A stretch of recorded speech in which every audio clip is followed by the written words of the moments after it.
Hello, Algebra 2 folks, and welcome to Logarithms. We're going to be learning something new. It's a new notation to help us solve for x.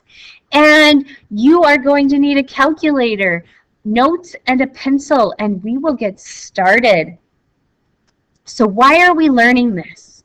All right, so you're a forensic scientist, and you're investigating a murder. According to the chemistry reports, the victim has traces of aspirin, 300 milligrams, in their blood.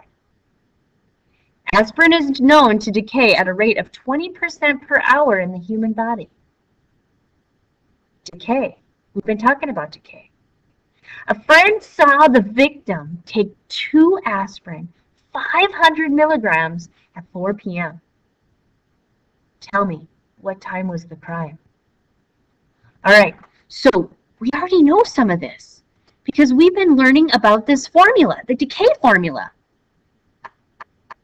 So let's fill in the missing parts. So the victim initially took 500 milligrams. When the lab tested it, it only had 300 left. The decay rate, I got to go back because I can remember, 20%. The decay rate was 20%, 0.2%. And what was the time? The time, the t, is in the exponent. Now I could simplify this and get this to be a little bit easier. I could take and divide each side by 500. And so 300 divided by 500 would give me 0.6. So I could say 0.6 is equal to, and 1 minus 0.2, well, that's 0.8. That still doesn't help me figure out t. So I'm stuck. I'm stuck right here.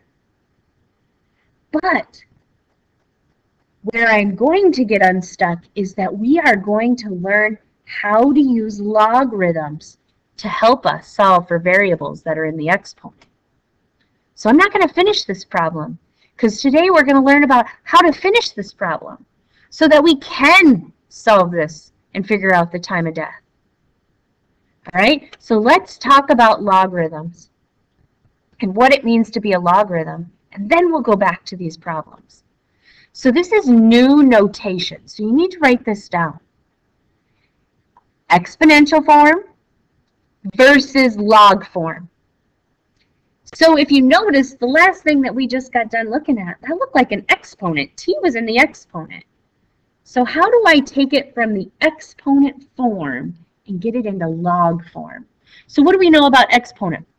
Exponents have a base. They have an exponent, and they usually equal a number. So 2 to the 4th equals 16, 10 to the 1 equals 10, 3 to the 0 equals 1. You could type those into your calculator and get those values. But now log is a way to isolate the exponent. So watch this. I'm going to write the word log. The 2 is my base, and it goes down on the, like a subscript. The 16 moves across. The equal sign, and then the exponent, it moves over there. Okay, so this says log base 2.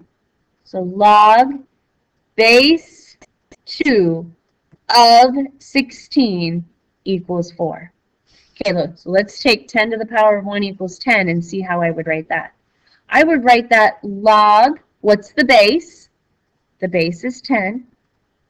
What does it equal? Of 10. Okay, so what it equals over here is the of 10, and that'll equal the exponent. So log base 10 of 10 equals 1. Okay, let's do this one. Log base 3 of 1 will equal the exponent. See how I'm isolating the exponent. The exponent is what I want to isolate. That will help me with this new notation. Okay, so A logarithm equals the exponent. It isolates the exponent. It is so important that you know that it isolates that exponent. So I want to find out what this value is. Okay, well, this is log form. Think about how I could take it back to exponential form. So 3 is the base. This is always the base. What I'm trying to find is always the exponent. And that will equal 9. So 3 to what power equals 9, folks? 2. So the answer to this problem, instead of having a question mark there, I could put a 2. Because 3 to the power of 2 equals 9. So here, I'm going to ask you again. I'm going to put an X there now. 4 to what power gives me 16? Again, 4 to the power of 2. If you have your little cheat sheet, yellow cheat card in front of you, you would know that that is 2. Because 4 to the 2 is 16. All right, let's try a little harder one. 4 to what? Let's call that X. 4 to what power gives me 2? Okay, now with these, I was going 3 squared equals 9, 4 squared equals 16. But now I'm going down, or I'm going, it's less. So what kind of value would you have to put into the exponent? You'd have to have numbers less than 1 because I'm decaying. See how these are growing? My value grew. Here my value is decaying. So what 4 to what would give me 2? Well, guess what? If I took the square root of 4, wouldn't I get 2? And the square root of 4 is written to the power of a half. So this value, this X value, would be a half. Okay. Then let's try this one. 3 to what value would give me a negative 1? Well, 3 to the 0 would give me a positive 1. 3 to the 1/2 would be the square root of 3. Okay. I can never find a value of negative 1. There's no value of X that I would plug in here that would ever give me a negative 1. So this would be no solution. Okay? I can't have a negative number there. And so that would be no solution.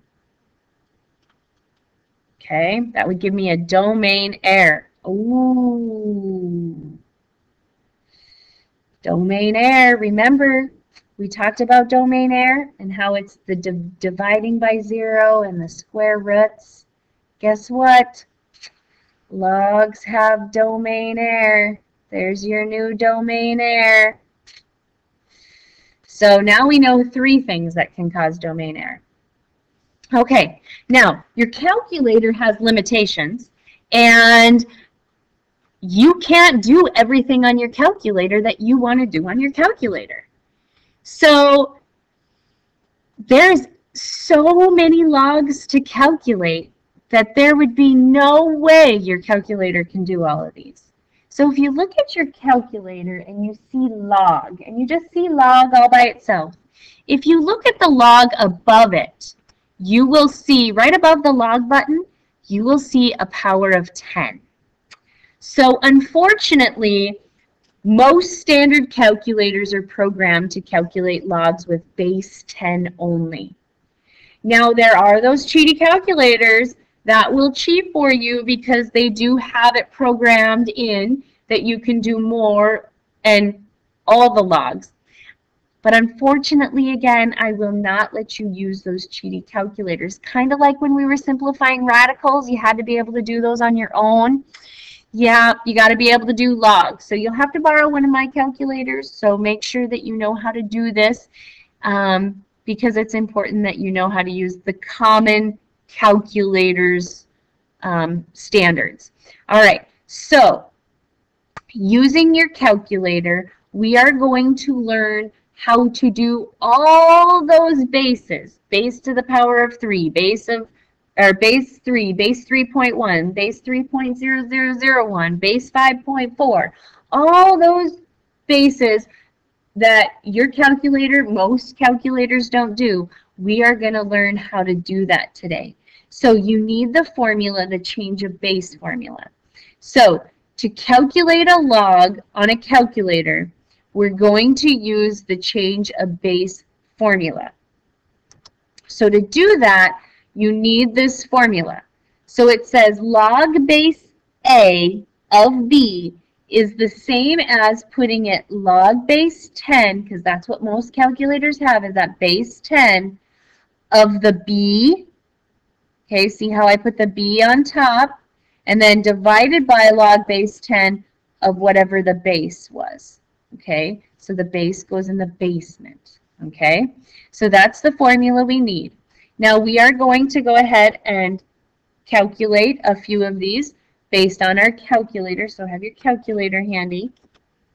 So what I type into my calculator would be log of 81 divided by log of 3. Now if I don't put the base 10 there, it's assuming we have a base 10. Remember, like, kind of a sidebar, if I just say x, if I'm just talking about an x, what's in front of the x? A 1. What's the exponent? A 1. If I talk about a square root and I just put a root down, we know that that means a little 2 there. Okay, so if I don't write the base, we automatically assume that that's base 10. So I'll write base 10 there just because, but if I don't write it, it means base 10. So what you're going to type in your calculator is log of 81. Now when you do that, you need to finish your parenthesis, because a lot of calculators put a little parenthesis in front of the 81. You got to finish your parenthesis on both sides. So you need to do log of 81, end the parenthesis, then hit divide, and then log of 3, end your parenthesis, and you will get 4. And the exponential form that you would show would be 3 to the 4th power is equal to 81. And I bet you that's on your cheat sheet. Okay? Log base 10 of 10 divided by log base 10 of 2. So I do log of 10 divided by, making sure that I close my parentheses, divided by log of 2, close my parentheses. And now this time I'm not getting an exact number, I'm getting approximately 3.32, we'll round to the nearest hundredth. That means in exponential form that 2 to the power of 3.32 is approximately 10. If you check that in your calculator, 2 to the power of 3.32, you'll get really close to 10. Okay, log base 10 of 1. Okay, if I did log base 10 of 1, over log base 10 of 10, I could really just put log base 10 of 1 in my calculator, because that's what it says in front of me, and that would give me 0. So 10 to the 0 would equal 1. Log, this is already base 10, that's why I could just go ahead and put this in here. But if I wanted to do the change of base, it'll work the same way. You'll still get 0. Base is 64, so I got to do the change of base formula. Log of 10 to the 2 of 2 equals log of base 10 of 64. So log of 2 divided by log of 64, I would get, again, I'm rounding, so approximately 0.17. So 64 to the power of 0.17 would approximately give us 2. Then this says log base 3 of 8, so I'd put log base 10 of 8 over log base 10 of 3. So log of 8 divided by log of 3, and I'm going to get approximately 1.89. So that means 3 to the power of 1.89 is approximately 8. All right, that's all I have for today. Hopefully you can go back and forth between exponential form and logarithmic form and then know how to use your change of base in your calculator. And we'll be practicing this tomorrow. Till then, that's all, folks.